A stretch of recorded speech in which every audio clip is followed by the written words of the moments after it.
Hello everyone, my name is Antoni Trenchev and it is my pleasure to welcome you to the AAA, which is the Ask Antoni Anything session with this month's edition. And as you know, we have recently been exploring other formats to spice things up, to diversify, to use that term from the financial markets, and diversification is always well and good. If we're not talking about Bitcoin, then, if you early on, all you ever needed was Bitcoin, but regardless, here we are in an incredible format, which, I'm surprised how interested and excited it got people, because compliance is not necessarily the thing that you would think will get people excited, yet and still here we are, sitting today with our head of compliance, the team lead who manages all the processes with regards to KYC and AML compliance, Savina Boncheva. And you might know that I am the managing partner overseeing legal and compliance, so I get to work with Savina on a daily basis, which is great. An incredible professional. Welcome to the AAA. Thank you, Antoni. It's my pleasure to be here with you today at this monthly AMA session. And in fact, you're right, I was surprised that many people were interested in compliance, but thank you all for your interest and thank you for submitting the questions. We, of course, have gone through all of the questions, and we have gathered the top 10 ranked questions as we always do. But we're trying our best to focus just on the compliance aspect today. However, when I'm providing my answers, I noticed some questions that are very interesting and are worth explaining a little bit more in detail. So even though they didn't quite make it to the top 10, I would still squeeze some information and some answers for even those questions. Yeah, that's great indeed. And it's important to bear in mind that, compliance is such a broad term. Internally, we're trying to divide it between regulatory compliance, the licenses, the communication with the regulators and the watchdogs, which Savina has experience with, but within our structure, she is now more focused on KYC and AML. So, I will also jump in and try and help out with some of the answers. I did want you to tell a little bit about yourself to the audience and the people that have tuned in, but, conveniently and very smartly, the people have selected and upvoted a question, which in itself, invites you to tell us a little bit about yourself. So we're gonna dig right into it. The first question comes from JD, and he writes us, "Hey Savina, nice to see another face on the AMA." We all agree on that. What difficulties have you experienced when it comes to dealing with the crypto space as compared to traditional finance? Okay, well, very interesting. Thank you, JD, for asking the question. I do come from traditional finance, so I have a lot of experience in banking, in finance, in the derivative space, as well as in AML and compliance. And it's quite easy for me to see the differences between traditional finance and crypto. I can also draw some parallels at the same time. And to answer your question, I'll try to focus on a few compliance aspects. In some cases, they could be challenges, in other cases, difficulties, and I'm pretty sure that every compliance officer and head of compliance at the crypto space faces similar challenges. So I'll just give you my ranking of top 3. Number 1 to me is speed. And when I say speed, I mean in terms of client onboarding. The client's expectation in the crypto world is that they will be onboarded almost instantly. This means that the technology on the back end needs to be near perfect. And in this specific challenge, it is very important to have the right balance of choosing the correct partners and making sure that your client journey is as flawless as possible in order to be successful. On our side, we are continuing to work on our internal processes and to diversify the suite of technological products that we use in order to make this client journey as efficient as possible. So that's challenge number one. Challenge number two, I think I can call it competition. And we got competition? Okay. Good to know. Okay, so I thought we were in a league of our own. Sorry to jump in, but I had to. In fact, we love competition. I personally am a competitive person, and competition always gets the best out of me and motivates me the right way. So I'll just explain what I mean in terms of challenge and competition in one sentence. It is in the difference between the traditional finance and crypto is that companies in the traditional finance tend to have a bit more time to launch a new product, to start a new system, whereas compared to the crypto world, we don't really have the luxury to spend a few weeks on finding a solution. Quite often we have an idea, we see something that we believe would work very well for our clients, and in cases like that, we need to be very quick on our feet and wrap our heads around the project or the idea really quickly and work together as a team, as a very well-oiled machine in order to deliver fast, but at the same time, very resilient and sustainable product. So that's two. Okay. And the third one, it's to me the most interesting. It has to do with KYC again and client information, but not in terms of technology this time. It's more the fact that we are in a position where sometimes we need to unveil a level of secrecy from our clients who might be very early adopters, and we all know that one of the very attractive parts of crypto is that people can manage their own personal data and their privacy. So here I just want to assure everyone that we are not trying to invade anybody's personal space. The questions and the documentation that we're going to request will always be in a very close relation with our business relationship and with the funds that you hold with us. And I think that's it. That was plenty.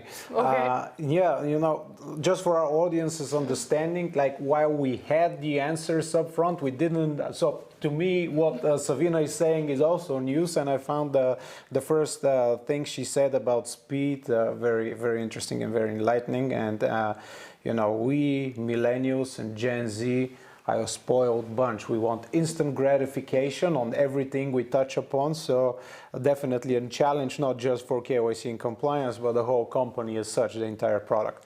All right, with that, we can move on to the next question. And it is addressed, how conveniently, at me.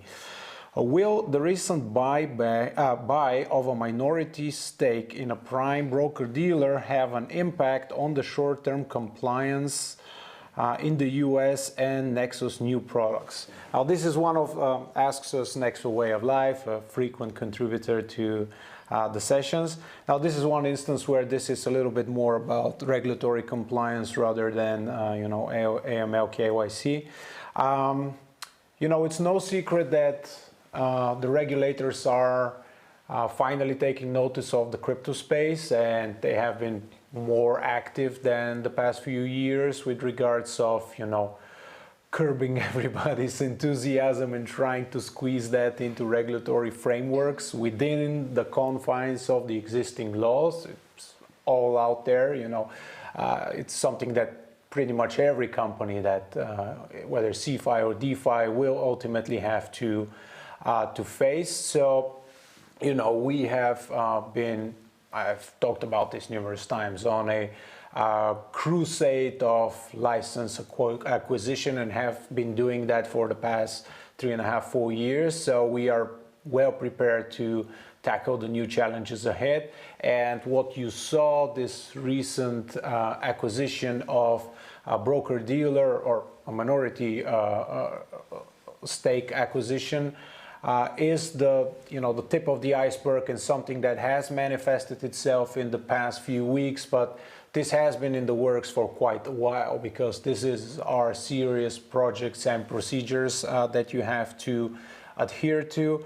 We're excited about this because, given the regulatory uncertainty, this is a way for us to continue the provision of our services in a compliant way. And, it took some people by surprise that, certain products and services are deemed securities by the relevant regulators, and if so, we might have to restructure some of the offering, and through the broker-dealer minority acquisition and our relationship with them, we can make sure that that we restructure the product in the proper way so that we can continue to make everybody happy and make the people some money. That was plenty, right? It was. We can move on to the next question, which is addressed at you. What's your opinion on DeFi versus CeFi in terms of compliance? People can earn high percentage on their crypto without the need to go through a tedious KYC process. Asks us DeFi Bongo. Now tackle the tedious KYC process, because I don't think we have a tedious KYC process at Nexo. It is a quick one. It is, you're right. In 95% of the cases, it will be quick. As I mentioned earlier, there will be some specific cases, and we'll cover them further a little bit later in Diama, where we would need to ask for a bit more information. But yes, I wouldn't call it tedious with us as well. So to answer DeFi Bongo's question, I think that we're all aware that at the moment out there are two completely different worlds. One of the traditional finance and banking world, and one of the wild, wild west of DeFi. So Nexo bridges those two worlds together, and it is an institution which offers the security of a conservative financial institution, while at the same time it combines that with high yield products that are specific for crypto and DeFi. There are many differences between CeFi and DeFi in the crypto space, but I'll just try to focus on a few that are compliance related. And with everything else in life, we all know that higher yield comes with higher risks of different bugs, even risks of losing your funds with some of the DeFi protocols. Compliance. So the main advantage, I would say, for CeFi companies versus DeFi here is exactly those KYC and EDD processes. KYC stands for Know Your Customers, and EDD is an enhanced due diligence process where we would need to ask a little bit more about our clients and dig a little bit deeper into those relationships. So what does this give us at the end of the day? The goal of those checks is to make sure that the funds that we have on our books are clean, that they are not proceeds of financial crime, that they are not proceeds of work from some illicit actors. So all we know, it should work for the benefit of our clients, because in this way you know that the funds that you borrow with us are clean, and you can prove good and easy audit trail. And on the other hand, you know that your funds are also safe here with us.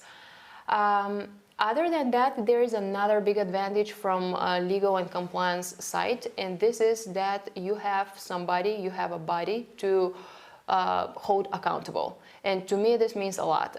Specific example for Nexo is that we're a brokerage and we work with a lot of different exchanges. So it's in our best interest to keep your best interest at heart, and we make sure that we always provide you the best possible price at a certain time. So also, as I said, the funds that are with us, we know the origin. We do certain checks to make sure that once you're asked to provide an audit trail to another financial institution, it will be quite easy for you to do so. And I'm sure that those of you who were in a situation where they needed to provide audit trail and to explain their source of funds know that this could take time and be a tedious process in itself. So I think that's a big advantage, and it's a plus of DeFi, of CeFi here.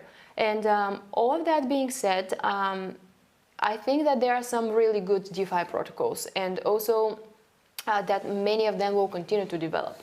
We, as a company, follow a lot of DeFi protocols. We partner with them and we will continue to create synergies with them. So I believe that they're an excellent playground, an excellent sandbox for testing certain new products, and in fact for testing how the communities take decisions. Would you agree on that? Absolutely.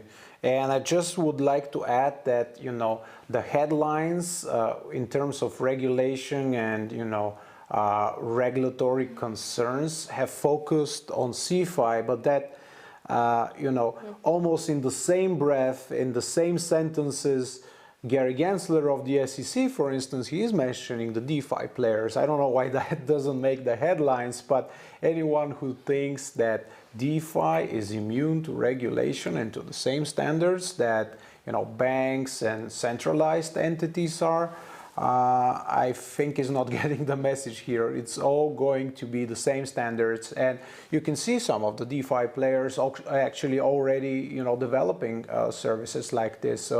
Aave have this institutional platform where yes, it's still DeFi, but everybody has been onboarded and whitelisted to transact within this sandbox essentially. So the DeFi will ultimately face the same challenges in terms of KYC and compliance. Let's move on to the next question, and it's addressed at me. As a supporter since the beginning, can you tell us how many banking licenses have been applied for globally and how close we are to an announcement? Mightiest Helmuts. I presume this is somewhere from the German-speaking world, which I have a very good connection with. I'm born in Germany. I went to university in Germany. I'm going to tell you little details about my personal story every time we talk on this program. So, how many banking licenses? Let me see. Let me count. Just kidding. We have a announcement that is around the corner with terms of a banking license. I unfortunately cannot say more and disclose more. We have been in the process of due diligence for quite a while in the EEA, that's the European Economic Area, and we're looking at 2 banks in the United States in a manner similar to the broker-dealer for smaller stakes, and I cannot disclose more than that, unfortunately, but exciting times are upon us. If not an announcement before Christmas, then 2022 is going to be our year. So moving on to the next question. It is for you, Savina. How can I prove that I bought crypto 5, 6, 7 years ago while I have no transaction IDs and the price rocketed enough for you to ask about source of funds? Asks us Kevin. And I think that Kevin has one of the nicer problems to have. He has crypto which has skyrocketed and now is worthy of compliance checks. Well, good for you, Kevin. Savina, over to you. Sure. Kevin, I think that was the most upvoted question. And in fact, it's a scenario that we come across quite often, especially in cases with early adopters. So, as you said, there might be scenarios where you don't have transaction IDs, you don't have any documentation readily available or available at all to prove how you acquired your crypto assets. This definitely makes the source of funds check and process more difficult, but it is not an impossible task. There is still a few other things that we can do in order to complete the check and move forward with our relationship. So in cases like that, we would like to have a detailed explanation of who did you purchase your assets from? Was it an exchange or a broker that is no longer operational? How is it possible that they didn't provide any audit trail to you or no transaction IDs? We would like to know a little bit more about the source of wealth that you used to purchase those crypto assets. And every client situations in those cases will be different. So we know very well that one size cannot fit all. So depending on specific case, we will be asking for different documentation that you might have available. To give you a tip, it might be a chat message with the exchange, or it might be email communication between you and them, or any screenshots of those purchases that you might have available. So all we know, it is a situation that we can work on depending on the specific case. But while I was looking at those source of funds questions, some of them didn't make the top 10, but I still want to cover a few more things here. Because I see that quite often clients are confused when it comes to source of funds and source of wealth. They don't know what the difference is. They might be wondering why first they're asked one question, then it's another, and more additional documents, and they understand how this could be frustrating. So what we have done in that area is that we have updated our help center with a lot of information regarding source of funds checks, source of wealth checks, source of crypto checks.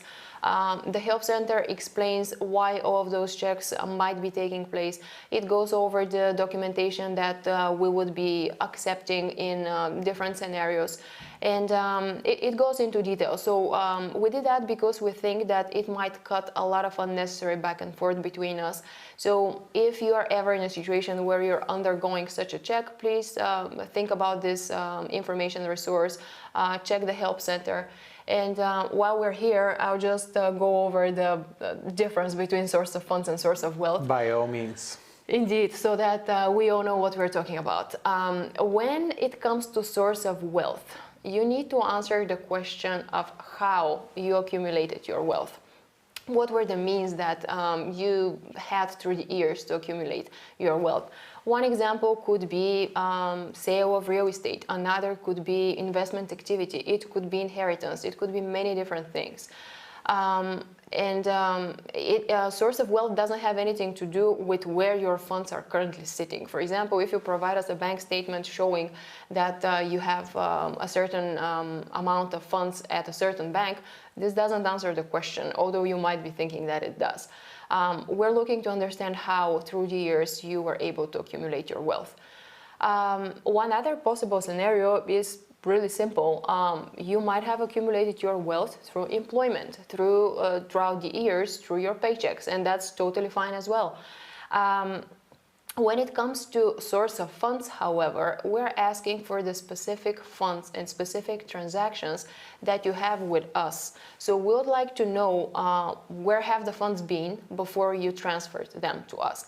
We would like to understand where the funds are coming from. And again, you have many possible scenarios here. It could be that funds come from royalties. It could be that funds come from your investment activity, or it again could be very simple. It could be your paycheck. And in this last example, you see that sometimes source of wealth and source of funds could be the same thing.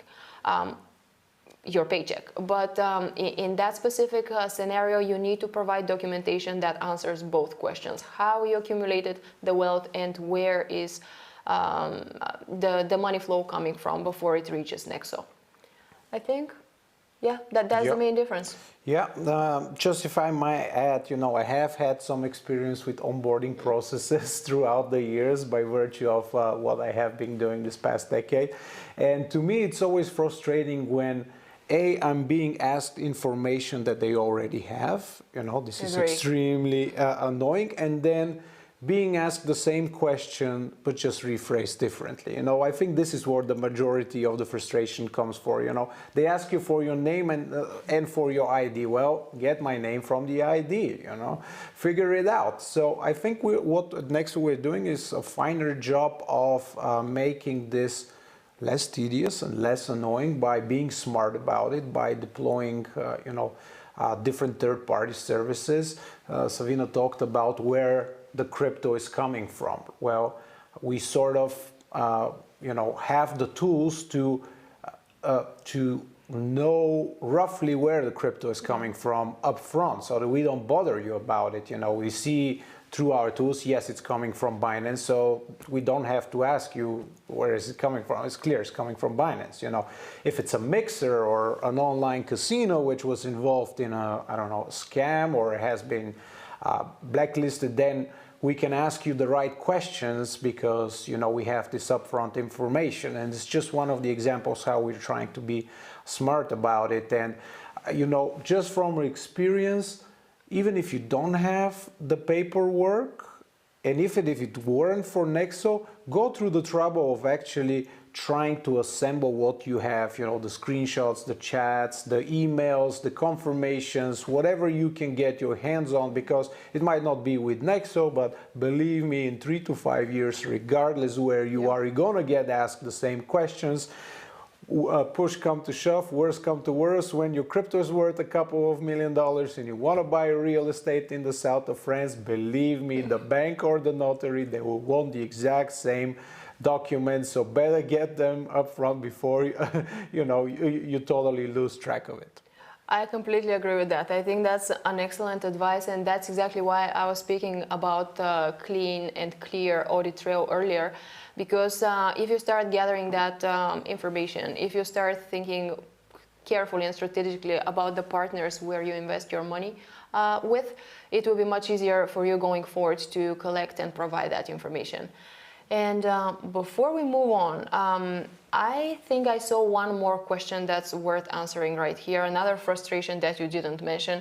I think you are the top. These are my personal frustrations. They are my personal frustrations as well. Right. I don't like people to ask me about information that they already have. Yeah. You're absolutely right. If they have the ID, they need to get everything from there.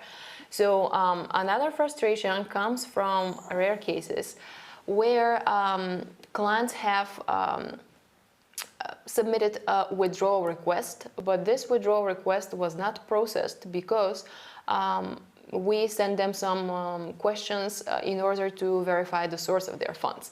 So the frustration here is, why are you asking me when I'm trying to withdraw my funds? Why didn't you ask me earlier? Yeah. It's a valid point. It's always the questions that get asked at withdrawal. Yeah, exactly. So it's a valid point, and that's why I want to address it. We do take that information upfront on a risk-based approach, of course. So if you are in a situation where you're trying to withdraw, and that's when we're asking you for additional information, you might be falling into a few different scenarios. Either something in your personal circumstances or investment behavior or transactional activity have changed, and this prompted our review. Or we're just doing our regular periodic review of the relationship with you because this is a regulatory requirement that we have on our end. Or it could be the case, very often this happens in fact, is that our payment providers or banking partners would like to receive a bit more information about your transaction or about you. So we value those relationships very highly. They're key to our business, and we would cooperate in 100% of the cases as best and as quickly as we can. So in certain cases, we would need to come back to you and ask you for a little bit additional information before your withdrawal gets processed. There is a fourth scenario that's worth mentioning. It is cases where the law enforcement agencies or the regulators would send us an information request. It happens. So that's also possible. If a client is part of this information request and for some reason we already don't have all the necessary information, we would need to come back to you and ask. Yeah, just for your understanding, most of the problematic points, they don't concern 99% of your... Yeah. Because when you showcase the inefficiencies and, the specific cases, somebody who's watching might be, okay, there's a bunch of trouble, I want to keep away from this platform. It's not the case. We're taking the most interesting examples and, showcase them to you to understand the processes, but 95-99% of the people aren't even, they don't come across such cases as being asked because law enforcement. How many? We had a handful full of cases throughout the 4 years. So just to get that out of the way so that nobody is under the wrong impression as to what is happening. Let's move on to the next question.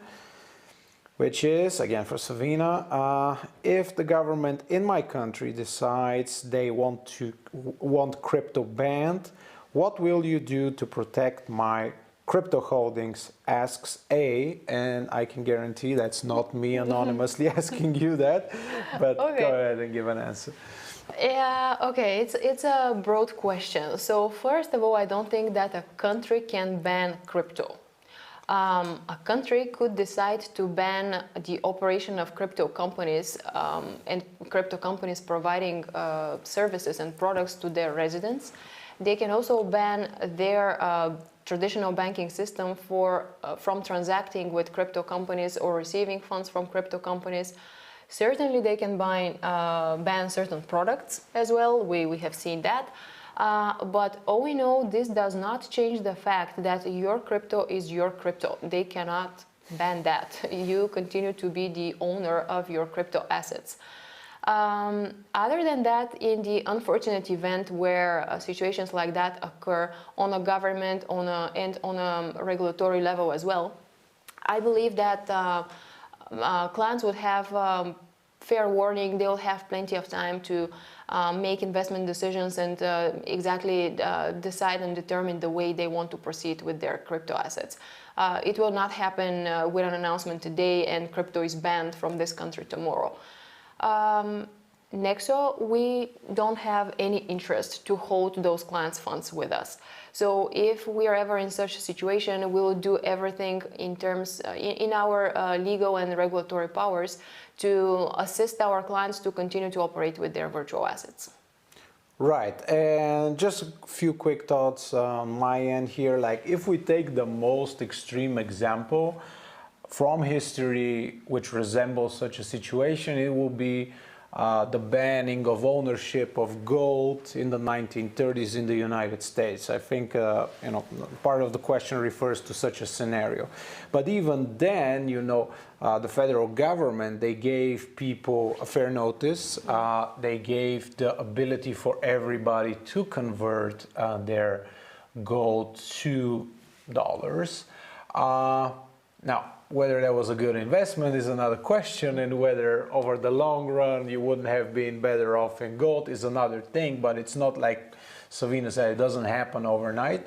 It will be an orderly process, unless we're talking about some authoritarian country, but luckily those countries are decreasing in numbers and democracy is prevailing, so the democratic process will ensure a smooth unfolding of such an, I think, unlikely scenario, because the writing's on the wall. Well, yes, I mean, China is banning every 3 months something crypto related, and India is doing that as well. But for this to be effective, it has to be a coordinated level on a G7 or even G20 type of platform. And, the leading economies of the world are nowhere near banning ownership of crypto or outlawing this by criminal prosecution. So, whoever you are, I think you're safe. And let's move on to the next question. At Antoni, what about the NEXO token? It's been months since we switched to interest instead of dividends. Is it still considered a security in the United States? Asks us Edie Wong. Now, this is one of those questions where, if our legal counsel was watching, and we hope not, they would be on the edge of their seat. Kidding here. It's a difficult question to answer, because I certainly am not a securities lawyer and I don't have the necessary expertise with regards to the United States on a federal level. I don't have that expertise, and it seems that according to the SEC these days, everything is a security. Even stable coins are security. So, arguing from their point of view, it's quite difficult. But what I know is that assets can be securities. They can stop being securities after that, and they can again be securities. So it is a fluid thing. We are getting legal counsel on that. We are working on what the underlying of this question is: exchange listings.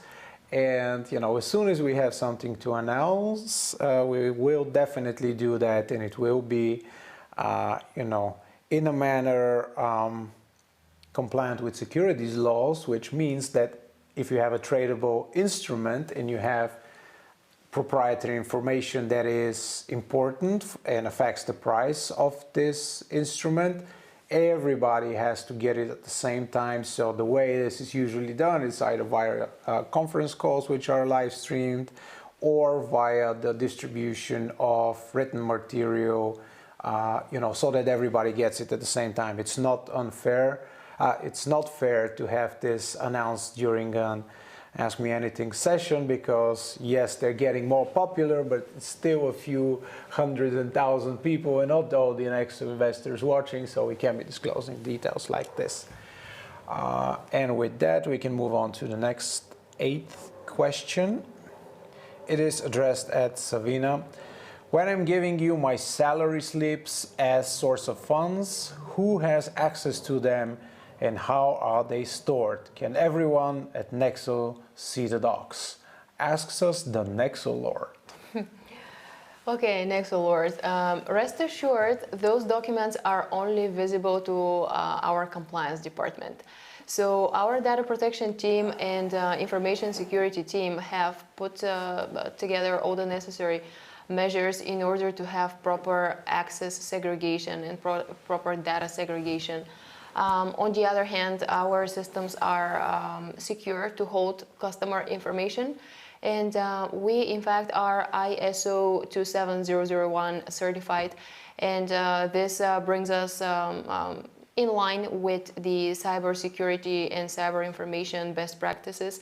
Some of those best practices include data encryption at both data in transit and data at rest. So rest assured, it's just a few of us that would see that information. And as I explained earlier, the purpose of asking those questions is not in any way to evade your privacy. We are just looking to be compliant with our regulatory obligations, and we're looking for a confirmation of the source of funds in certain cases. And this information will be stored securely, so don't worry. All right, that was a quick one. Next question is for me. Can we please get some more clarity on the NY state, that's the New York State situation? Is there an ETA on bringing back earning and borrowing on crypto for New Yorkers? Asks us Tamal. Well, it is a complicated question. Obviously, we are in contact and communication with the Office of the Attorney General in the great state of New York, and for obvious reasons I can't comment on the details as this is ongoing. We have made the hard decision to pause the products for New Yorkers. It was not an easy decision because apart from everyone at Nexo loving New York, there was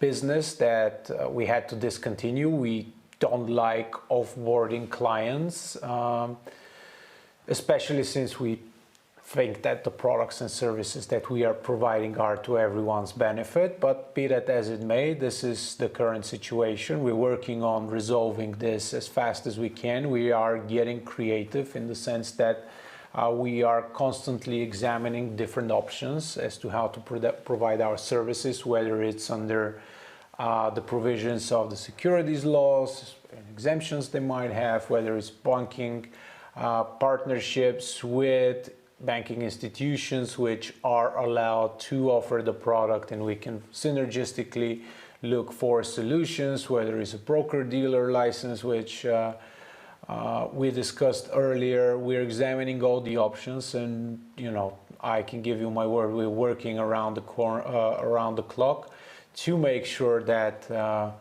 we can provide our services in as many jurisdictions as possible, and New York is one of those that we hope we will be able to return sooner rather than later. That's the extent to which I am at liberty to discuss, but I think that was plenty. And we're moving on to the next question. It is for Savina. Kudos for joining. It's always great to see new faces from the NEXO team. How do you see the KYC process evolving? Asks us Beate. I think that's another German name. Okay. A lot of German people today. I'll take your word for it. Thank you, Beate, for the question. I think we covered a lot of KYC topics, so I would be conscious of time and brief on this final one. I think the KYC process and products will develop quite quickly. And I'm saying that because there are a lot of technology providers out there that offer different products and different solutions that are based on the online footprint of the clients, where the client has little or no interaction with the provider. This in fact is great, and it could work very, very well if all the data processors if the data protection aspects are all taken care of. In terms of data processors having a valid legal basis to process the client's information, or clients providing their consent for processing their personal information. If all of that is taken care of, in fact, the KYC process could be really smooth and quick. And I believe that there will be no more questions of tedious KYC process if it all goes like that. Absolutely. We're working on that, and hopefully perfection is near. Thank you so much, guys, for joining us today for this format and this session, which I think was a most interesting one. I hope you enjoyed that as much as we enjoyed putting this together for you. And, take care. Until next time. Thank you, everybody. It was a pleasure for me. Looking forward to speak to you again soon. Thanks.